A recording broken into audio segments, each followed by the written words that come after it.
Do rideshare drivers make $23.25 per hour on average? Well, in Seattle, Cornell University did a study. They got 1 week's worth of data from Uber and Lyft, and that's what they said, that's the average earning, $23.25. So in this video, I'm going to break that down. I'm going to share with you 3 takeaways, and at the end of the video, I'm going to share with you whether I think this number is accurate or inflated, or could it be even too low. Well, hey everybody, it is Jay Cradeur with the Rideshare Guy. It is 7:17 in the morning. Going to be another hot day here in the Sacramento area. It's supposed to hit 98 degrees, so I'm getting out early. The early bird gets the worm. Let's get into a little background here. Well, I found this to be fascinating. Cornell University did a study. They got data from Uber and Lyft for a week's worth of driving. They made some assumptions about expenses, and they concluded that the average driver makes $23.25. So let's jump into kind of the 3 takeaways from this study. So number 1, how are these earnings calculated, right? So what do we know? We know we've got the amount that you made, and then you got to subtract your expenses. So here's a sample of the headlines that we saw. Seattle's Uber and Lyft drivers make $23.25 an hour. And as we jump into the report, it shows platform drivers. You see the second one down, platform drivers at $23.25. That's Uber and Lyft drivers. They say the average Seattle occupant worker makes $25. So in Seattle, $23.25 is just a little bit below average. But then you can see that's quite a bit more than taxi drivers, retail salespeople, fast food cooks, and cashiers. All right. Now, we've got a link below for the full report, so you can look at the full report. Harry did an interview with Louis Hyman, who conducted this study on the podcast. So there's a link to that below. And there's also a video of that interview on our YouTube channel. And as you can see right here, it says, what Uber and Lyft drivers really make in Seattle with Louis Hyman. It was episode 137. And there's also a link below that. Okay. So let's talk about these calculations. There's 3 components to figuring out what your per hour earnings are. First is your gross pay. Okay, gross pay. Now that's pretty simple. At the end of the day, Uber will put what you made for the day into your bank account. That's your gross pay. That's what Uber is paying you. All right. So that's pretty simple to calculate. The second component is the hours. Now, I take a little interest here because when I calculate my hours from the minute I get in my car until the minute I get out of my car. The only time I don't include is my lunch break. But the time I'm spending to go and get gas, put gas in my car and get my coffee, all of that is included. Many drivers, when I first started driving, I was living in Sacramento and I drove all the way down to San Francisco. Well, that's an hour and a half commute time each way. So that's an extra 3 extra hours. This study did not include commute time. And that makes a big impact on your per hour earnings. So if you look at this graph here, on a typical day, I could make $300 in San Francisco, and I would work 10 hours. That would be $30 per hour.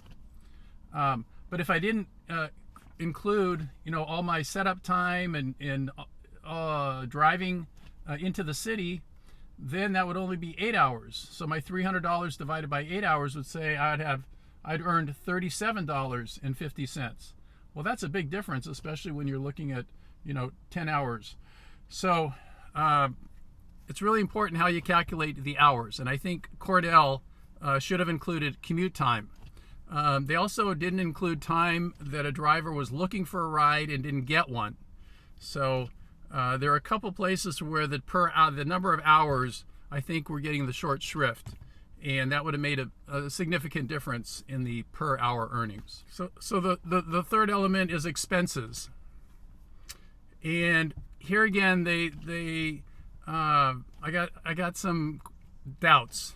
Okay, they basically said that out of every $10 that a driver earns, $1 or 10% is expenses. And they broke their expenses into two types: marginal expenses. So marginal expenses would be things like gas, depreciation, things that you would use. The more driving you do, the more that expense would be, right? And then they had fixed expenses. Fixed expenses would be things like your car payment, right? Your rideshare insurance, right? Your car insurance. These are things that you're going to pay no matter how much you drive, little or a lot. Now here's the interesting thing they did. For the part-time drivers, they did not include the fixed expenses because they said someone who's just driving part-time wouldn't take on any extra cost. They wouldn't get an extra special car, but they would get rideshare insurance. No matter who's doing a part-time or a full-time person would get the rideshare insurance as an extra cost. So I challenged the 10%. So follow me on this calculation here. So if I drive 10 hours, I'm going to drive approximately 300 miles and make $300. That's 30 miles per gallon. That's about 10 gallons of gas. And as you can see here, what I'm showing you, the price of gas in San Francisco is approximately $3 a gallon. So what does that tell me? That tells me $3 a gallon times 10 gallons, that's $30. So right there, just in gas, I'm spending 10% of my earnings on expenses. And then you got to take into account how much am I depreciating my car and how much am I going to pay daily for maintenance, right? I got to keep putting oil in my car, getting it checked up, and then rideshare insurance. So when I did my own calculations, it was closer to like 20% and not 10%.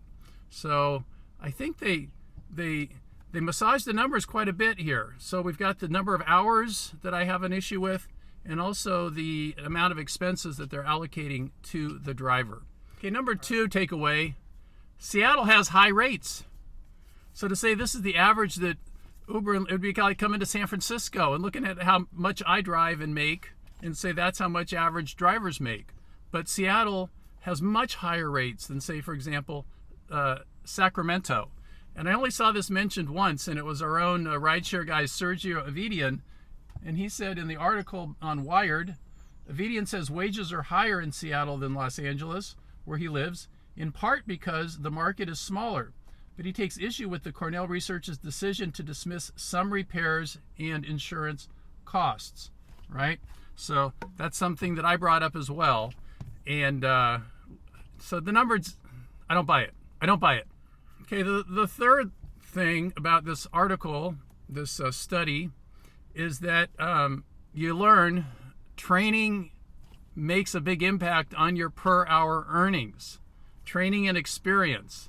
So what you see here in this graph is that there's a huge distribution between earnings.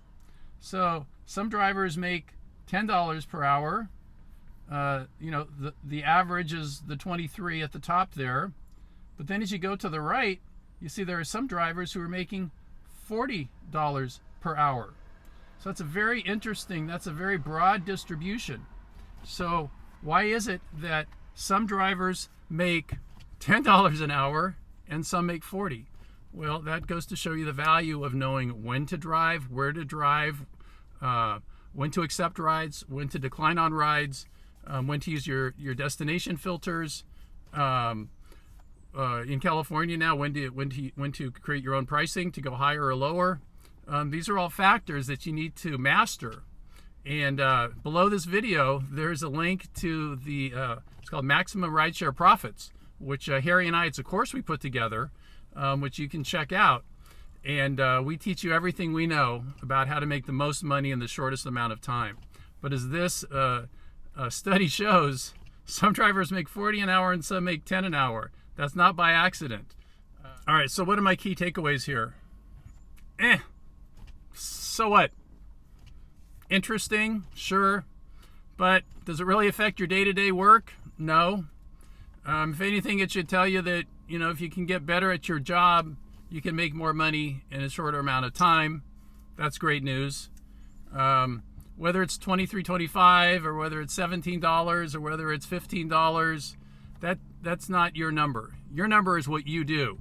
So my recommendation is you start calculating your number. From the first week I drove, I knew exactly how much money I was making per hour, and my goal was each week to try and get that number up. So I was always looking at the angles, figuring out how I could make more dollars per hour as I got better at my craft. And that way I had more time to myself. I was able to take more vacation time because I was hitting my income goals quicker. So I think that's the bottom line. Get some training. It doesn't have to be our program, but our link is below if you're interested. But just start to become a student of rideshare driving, because it does pay money in your bank account. And that's the bottom line. All right.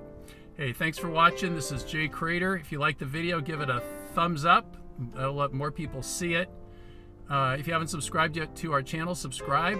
Set yourself up for notifications, and you'll be notified when we have our next YouTube Live with Harry, the rideshare guy, Campbell, the rideshare guy. All right. Y'all go ahead and have a great day. Be safe out there. Thanks for hanging out with me. I'll see you on Monday with the finance show. Bye for now.